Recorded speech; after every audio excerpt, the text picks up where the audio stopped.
and a 2, and a 1, 2, 3, pow, ow. Hello and welcome to the Green Room.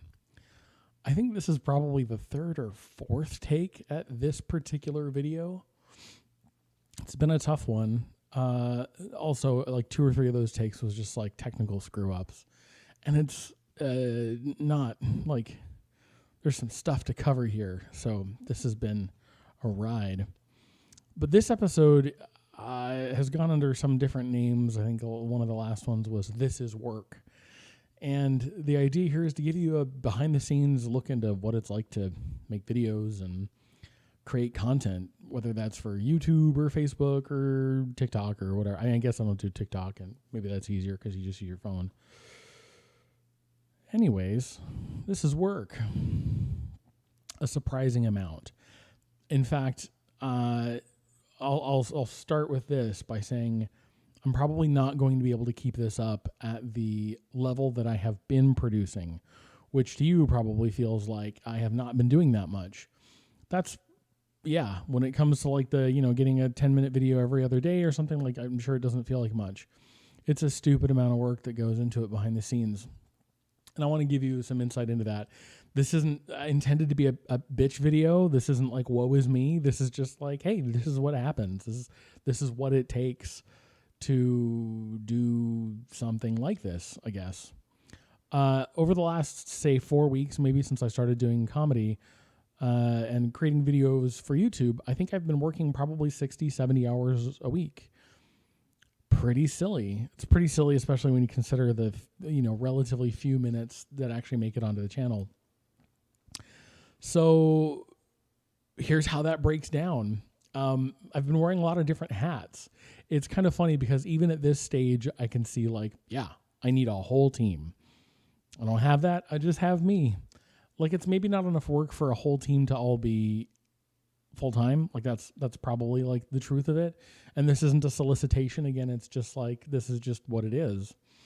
One of the hats that I wear a lot is studio tech, studio engineer. It takes a lot.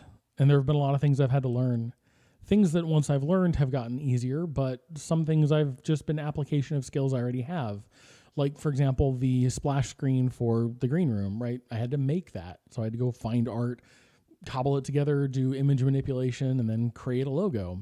Same thing with my business card, right? I had to make the business card and not just sort of design it, decide what I want it to look like, but actually go fetch the resources, create it, do the image manipulation, even get it into the right format and pixel density and ratio so that it can just slap right onto a business card and away we go, get it printed and sent out.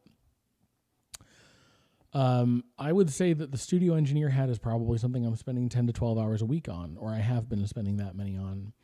This video, if it looks any different, is because it's now being shot on a different camera. It was a camera that we already had, but I had been having a lot of issues with the last camera. It was a, hang on, let me grab it. I'll show you. Oh. It's still plugged in, but I'm not using it. And it was this guy. So this is just a 1080p camera that was sent to me. Well, actually for a conference. So I had done a virtual conference, and they sent me a video camera and a microphone. It was really nice of them. But that video camera, apparently when you're using some applications, doesn't want to take standard frame rates or consistent frame rates. And then when you try and edit that, it causes problems. So anyways, learning the video editing software and how to use that and how to stick in the still images and the splashes and do cuts, and it's all wild. It's a lot of work. It's a lot of work even when you know what you're doing. So today I recorded the first ever episode of the podcast that I'll be putting out with Jacob Plick III, and that was super, super fun. And there's going to be a ton of editing for that now. Because I'm going to put it out probably mostly unedited, but we'll put in a splash screen and I'll create a splash screen and all that type of stuff. And we'll create the separate channel, so that kind of has its own playlist, not channel, playlist. But yeah, there's just a lot of editing work to do, capturing, setting up the studio, taking down, putting up for different shots, even just moving the microphone around. It's work. So that's work. Another hat that I've been putting a lot of time into is sort of the agent and promoter hat. In other words, if Matt's going to go perform places, who's going to put him on stage? And that's a lot of just like going around talking to people. I think last week or the week before, there was an afternoon where I'd gotten caught up on, I'd recorded a bunch of episodes of The Green Room, kind of gotten them edited, uploaded, scheduled, ready. So I had some time sort of that I could focus on other things. And I spent basically a whole day running around, going to different places, taking cards, talking to people. And that's a black hole. I could spend as much time as I have trying to line that up, because in the little time that I've given it, I have not had a lot of success. There's the writer hat. Anything I write, even though you get sort of the 15-minute, like the kids and resumes bit, like that was 15 minutes of content. It probably took me 15 hours to write. And that's a combination of, sort of sketching out what I want to say, like the jokes, like some of it starts off as like a rough sketch. Like they come together a few different ways. Sometimes it's just a series of jokes that layer together and I go, that's interesting, and find a thread between them and sort of create a narrative. But there's lots of iteration that takes place even before you see it. And what you see, truthfully, is a fairly rough cut of it, because I'm sure what would happen if I were to take that and spend a lot of time on stages is that it gets refined. You see what people laugh at, you see what they don't, you cut stuff out, you add stuff in. That's just sort of the way it goes.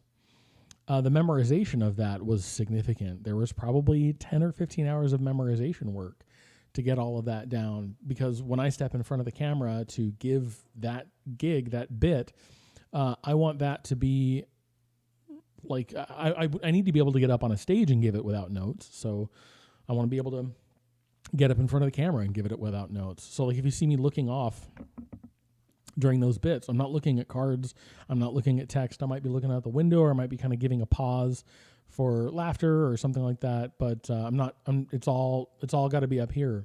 It's a lot of memorization. In fact, there's an entire episode I can do on memorization that I'll probably do for you.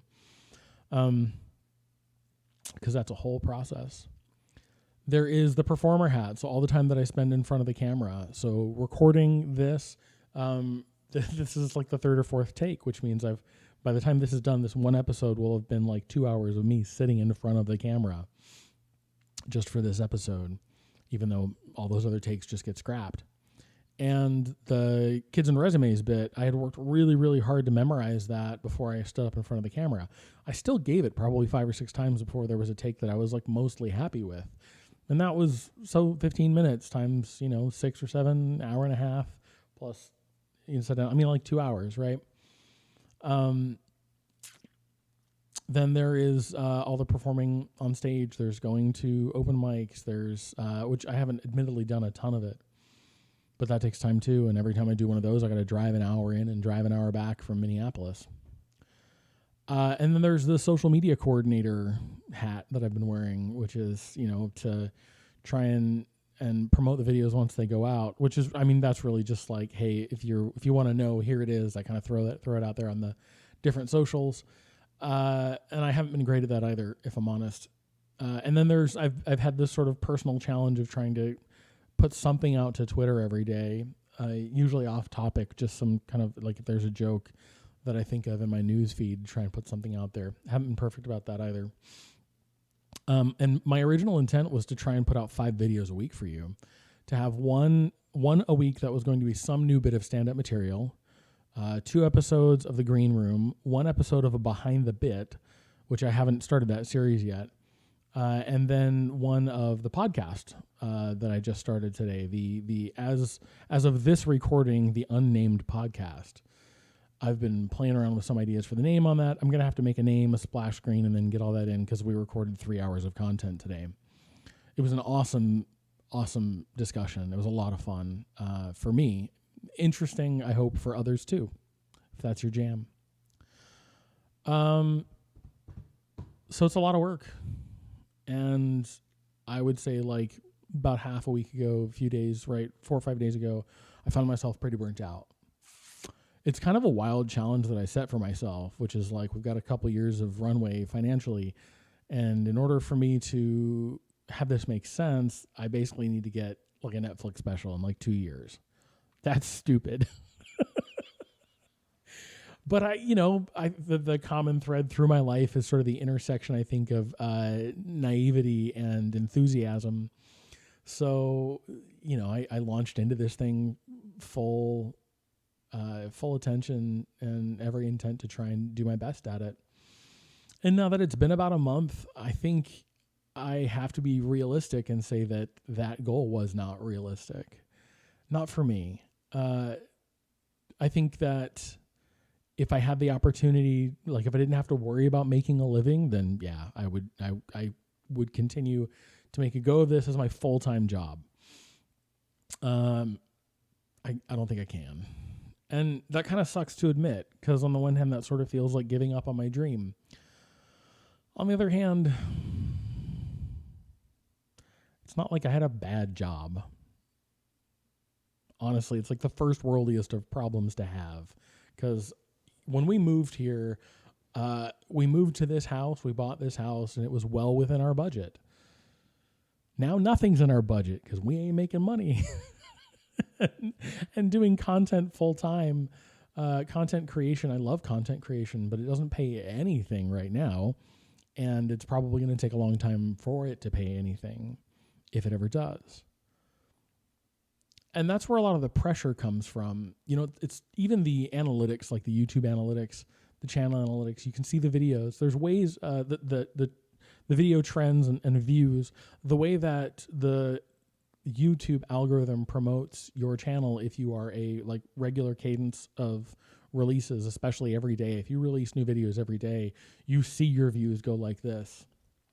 And if you don't, then you see them dip. Even if you have a string of 3 or 4 days where you release content and then one where you don't, it's just off a cliff. I don't think I can keep that up. And especially I haven't been able to get enough time writing recently.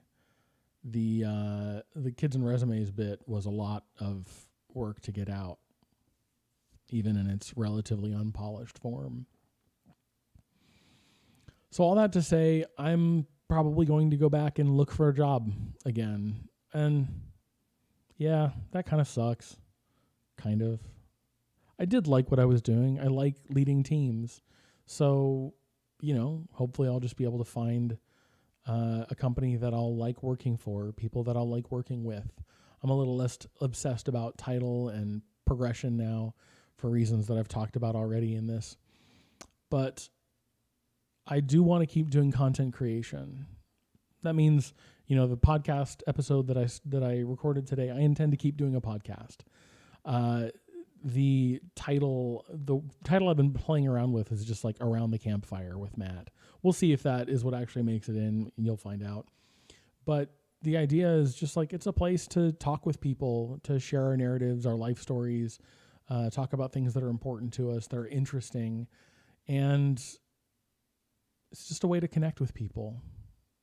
It's fairly low in terms of the amount of work that it requires from me, because I'm probably going to do fairly minimal editing on the content itself. So most of the time is spent in just lining up guests and then recording. And it was a blast. I had a lot of fun. I hope you enjoy it too. And if you want to jump on the podcast and talk to me sometime, it's just a conversation. It's kind of an interview podcast like, Rogan before Rogan went crazy, which arguably was fairly early on. So, yeah. So I'll definitely keep putting out podcasts. I'll probably do a couple more episodes of The Green Room at least. Every now and then I'll write some comedy material, and you'll see that. I've also started 2 new channels, and I should provide links to them here in this description for this video. One of them is just a gaming channel because I like gaming. So why not record it? It's the thing that I do sort of in my spare time anyways when I have it. It's something that I enjoy. So I'm going to record the gaming content. And then the other thing is a making channel just called Making with Matt. And it's anything and everything. I'm recording 2 episodes right now. Actually, I've got one that needs to get edited and put in, and another one that's sort of in progress. And, making is a general term. So one of them is we made chicken pot hand pies. And for the crust, I decided to try a crust I'd never tried before, which was a semolina crust. That was pretty cool. So I just recorded some of that as we were going along and making it and showing the finished product. And so I'll cut that together and release that to that channel. And then the other one is just a DIY project right now in the house where I decided to buy a sauna instead of build one like I did in Charleston. That would have been a really cool thing. I wish that I had cataloged that more because I built that entire thing from the ground up, including making the plans, building it out in CAD, submitting for the permits. I built the walls, the foundation. Like I had contractors do a little bit of the roof and a little bit of the electrical, and I did everything else. But anyways, I bought a sauna here. That's coming, and I need to install a dedicated 240 volt 15 amp line, so 20 amp line. So I'm doing that. And it's just, an opportunity to talk about tools and technique, and you get to watch me make stupid mistakes that hopefully don't end up in me electrocuting myself. No, I know enough to know what to be careful of there because I've done some electrical work before. But anyways, yeah, these are the kinds of things I'm just going to start putting out content because I like making content, and it's a way for me to connect with all of you. I think really that's what this is. And it's actually part of why comedy in a way hasn't been as fulfilling for me as I had hoped it would be. That the comedic content itself is not, in some ways, doesn't provide the same kind of connection that I have when I'm just kind of being real with people and talking about things that are important to me and that I think are interesting. So that high that I talked about in episode 2 of the Green Room about connecting with an audience, I haven't gotten that in comedy. Now I know that a lot of that is the venues, and that people at some of these venues, like the last open mic I went to was at this place called Can Wonderland. They do it every Thursday night, and it's like a barcade, and they have mini golf and some other things. But again, half the people that were there, even in the area with the stage, which is kind of open and it's noisy and stuff, half the people that were there when the open mic night started, even though it happens every single week, were just drinking or eating and kind of were like, wait, what? There's an open mic? They weren't expecting it. And I don't know. I haven't been able to find that connection with stand-up audiences that I've wanted. And the kinds of things that I find interesting, even in the comedy bits that I've created, I try to talk about something real, usually. Like the fact that I got to rant about salted caramel. That's fucking real. I hate it that marketing has basically broken. You can't buy any non-salted caramel out there because I love caramel. And salted caramel is an abomination. And being able to share the linguistics around go fuck yourself in Russian, that's fun to me because it's real. All of that's true. I don't know, I can't say that there's been that thread through every joke that I've ever made, and maybe that's why it's not all my favorite. But being able to have real conversations with people that's engaging to me. So this whole thing is probably an enterprise in trying to find greater connection with other people, maybe even somewhat with myself. But I've enjoyed content creation. I intend to keep doing that. Probably just not at the pace that has been, that you've seen so far. And especially as I hopefully land another job, then it might drop off a bit more. But there are parts of it that I will try to keep regular. If I can get a regular cadence going with the podcast, that's something that I will, I promise I will keep that going as long as it is humanly possible, because that's very low energy for me. It's something I love doing, just sitting down and talking to people. So I don't see that as one that's going to require a ton of time and effort at this point. That was a lot of rambling. It's a long way of saying this is all a lot of work, and I don't know that I've gotten out of it everything that I wanted to. So going to change up the tactics a little bit. And it's not, this has, nothing to do. I mean, it does have to do with money, but it's not like, Annie loves me enough to let me spend every dime we have in the pursuit of my dreams. I believe that. But I love her enough not to ask her to do that. So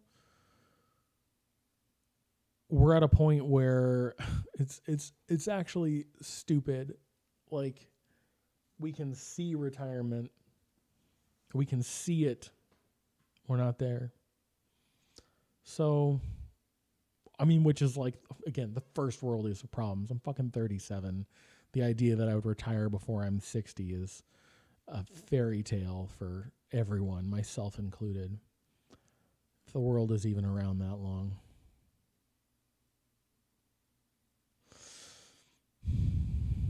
But anyways, again, if you've been following along, if you've been enjoying the content, I appreciate you sincerely. And not just those people that are, like, subscribe, share, all that kind of stuff. Like, if all you get from this, again, is just like the occasional haha and you enjoy it, like, I'm glad you're here. So thanks. This has been an episode of The Green Room.